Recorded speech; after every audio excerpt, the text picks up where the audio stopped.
Bum, bum, bum, bum! Ask. Hey everyone, and welcome back to another edition of Ask Sir Knows-A-Lot, the show where we take the questions, the burning questions that you want answered, but we're too lazy to Google. As always, we were here with my sidekick, Thunder Yoda, and my beautiful wife, Nicole. Now, how this works is I take questions submitted by you, the fans, and I answer them, no matter what they are. Science, history, math, no matter how technical, throw them at me and I'll answer them. Because I may not know everything, but I know a lot.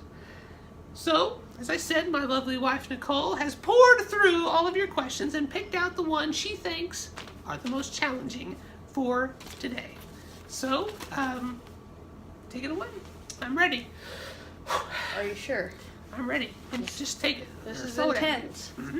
Okay. Eleanor would like to know, Eleanor, okay. what is the best way to tie a tie, but only using one hand? An interesting question, Eleanor. Interesting question. The best way to tie a tie with one hand. Well, I would say the true best way is to use two hands. But I can understand there may be a situation when you only have access to one, like maybe when you're driving. Now, I don't recommend. Disclaimer: don't go when you're pulled over for, driving crazy because you're tying a tie with one hand. Don't tell the officer to say, "Hey, Sir Knows-A-Lot told me to do that," because you'll probably go to jail. I'm sorry. That's why our truck has that dent on it. Yeah. Makes sense now. But anyway, the best way to tie a tie with one hand, which incidentally enough, that's how I tied this one, because I like to challenge myself every day. You basically, I wish I had an extra tie with me, maybe next episode. But you wrap it around, pull it to where the thick part is longer than the narrow part from behind. Keep that up high. Then you take and you wrap it and hold it like this. And then you just kind of flip it through, and if you do that with enough force, it falls into place. And then you can just tighten it with some squeezes. So it really takes practice. You got to have a skilled hand, but it is very possible. So there you go, Eleanor. The best way to tie a tie with one hand. So, all right, what's next? What do we got next on the docket? Man of many talents, I guess. What can I say? Okay. I know Tyrell from Australia. Tyrell. Oh, Australia. Down under. Down under, mate. He would like to know, Yes. why are basketballs round and why aren't footballs round? Now that's a great question. Now, I assume you mean American football. You may mean Australian rules football, because I know that's what you guys play down under. But it all goes back to the initial history of the sport. Basketball, as you know, you may not know, but was created by James A. Naismith back in the late 1800s. There was a bunch of he worked at a YMCA, and it was raining, it was awful, and they were real bored one day because they didn't go outside and play. So he happened upon an idea. He took a peach basket, cut out the bottom, and hung it on, nailed it up to the wall. Obviously, it's round. Peach basket is round. So I can go into the history of why the peach basket is round,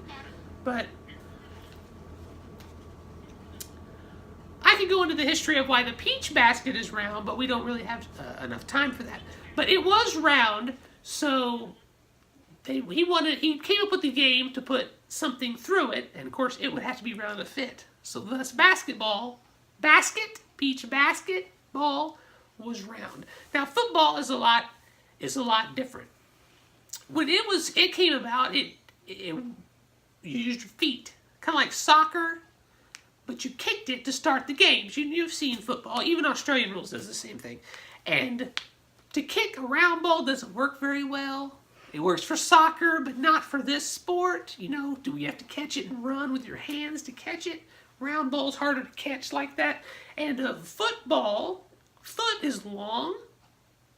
And to fit on it, something has to be that oval shape, you see. So it rests perfectly in the foot.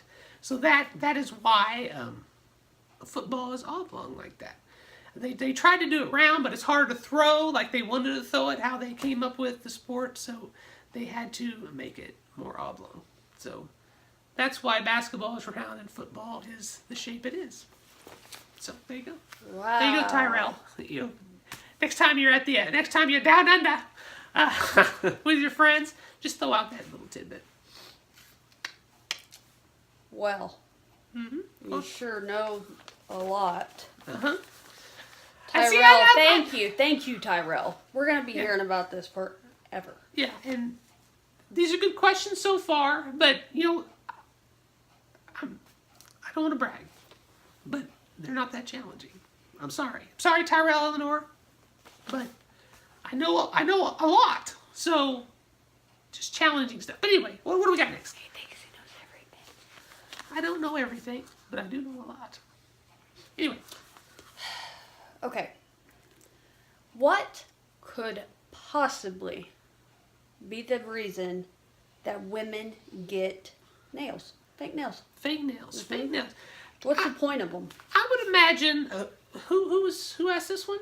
Ashley. Ashley. From Norman. Oh, Ashley from Norman. Okay. Ashley. Well, oftentimes I've run into a lot of people that wonder that exact same thing. Is this kind of confusing? Kind of like why do men wear ties? Going back to the one-armed tie question. But that's one for another day. But why do women want fake nails? It seems strange to me as well. But fortunately for you, I know the exact history of the fake nail and where it came from. And it actually started out in ancient Egypt. The pharaohs and the... I might make some jokes later, but anyway, the pharaohs' daughters, and the priestesses and all that, part of their priestesses. Oh, okay. Part of their religious rituals, they had their certain dances and stuff like that. And one involved, because there's a myth about the Egyptian god Horus, who came down from the heavens to build the first pyramid. He built them with his bare hands, and he just pulled everything down. So one of their rituals after that was to pull at rocks. And it was with their bare hands. They pulled it. There's kind of some chanting and stuff. And they just pulled it and pulled it down. And it wore on their fingers. It really hurt their fingers. And so the way to protect it is they grew out their nails. Well, that took forever to grow out their nails. So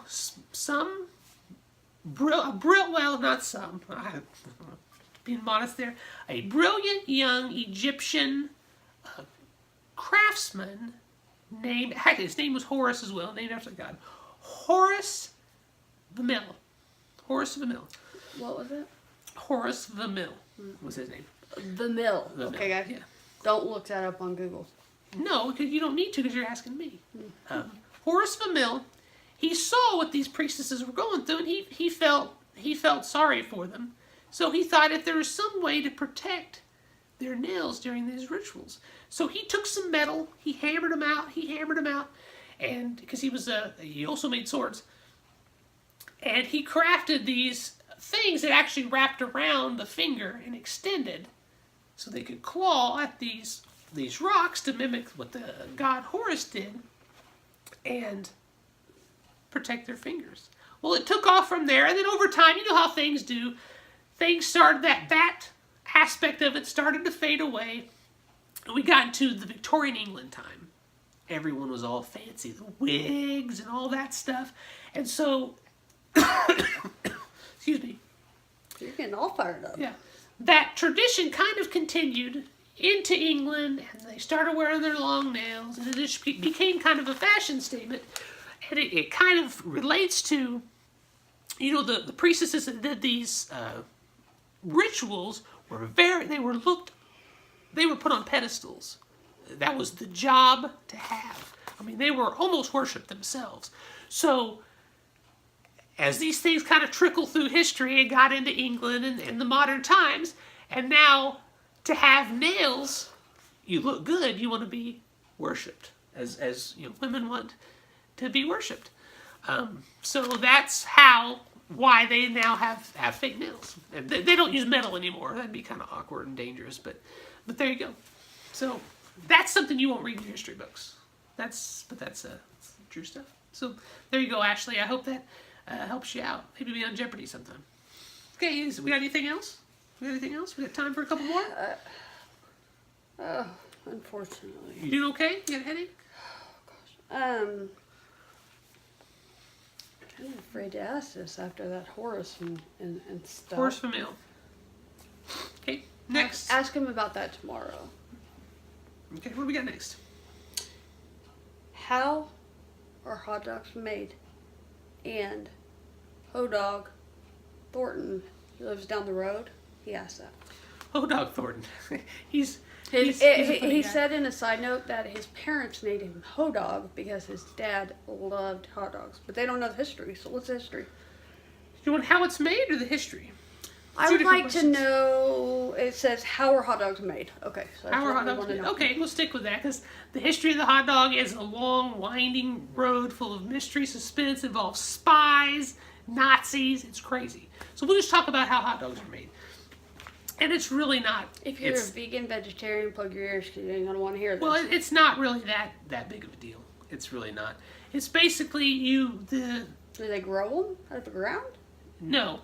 Where the hot dog factories are, the employees have their lounges where they keep their food, and when they leave their leftovers in there too long, they take them all out and they I don't know what you're laughing at. This is true. Go ask Oscar Mayer.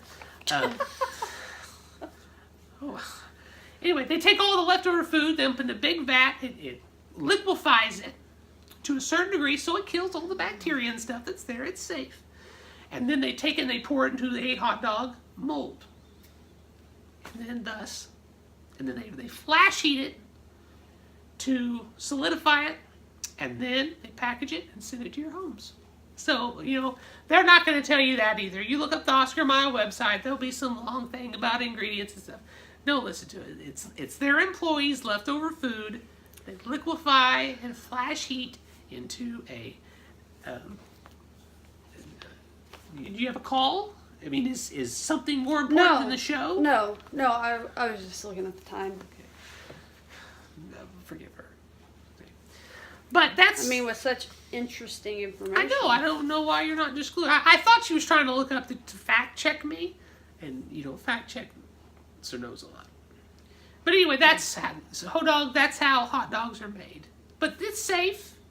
They're boiled before it's put into the mold, so it kills everything. I mean, It's bad. yeah, does the mold, it does vanish though, right?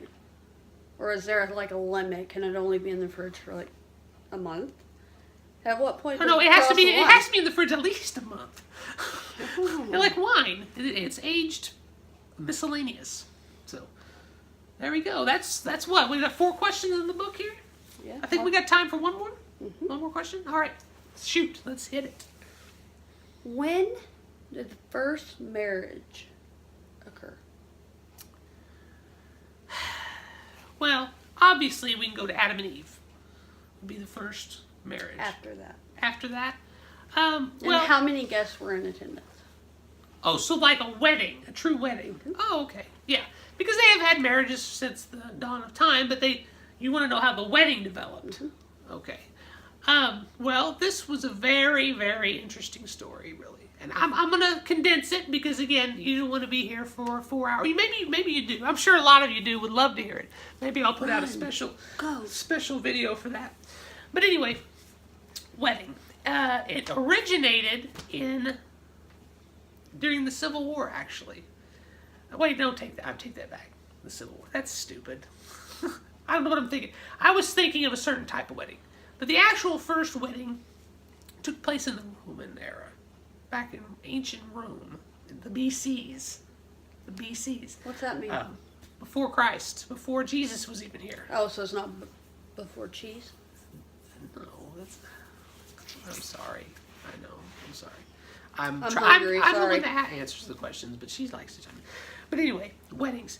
It was a Roman officer in the Senate whose name was actually James Wedding. His last name was Wedding.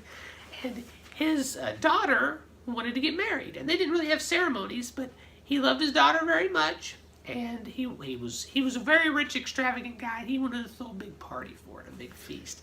So he did. He threw a big one. The emperor came. It was crazy. And they said, it's a heck of a party you threw, James, Mr. Wedding, and then that's how it stick. It became known as a wedding to this day. So, they've always been marriages, but they weren't called weddings until James' wedding in the Roman Empire. So, I mean, there you go. There you go. So is that all we got? Oh yeah, there are no more. All right. So, if any of you all have questions that you would like answered here on Ask Sir Knows-A-Lot, comment on this video below, and maybe we'll choose your question for the next episode. So We may even bring you in because this is just one. You only have to experience it one time. It's full effect. yeah. So for my wife Nicole, my sidekick Thunder Yoda, I am Sir Knows-A-Lot, and remember, I may not know everything, but I do know a lot. We'll see you later. Do you have a question for Ask Sir Knows-A-Lot? Submit yours today.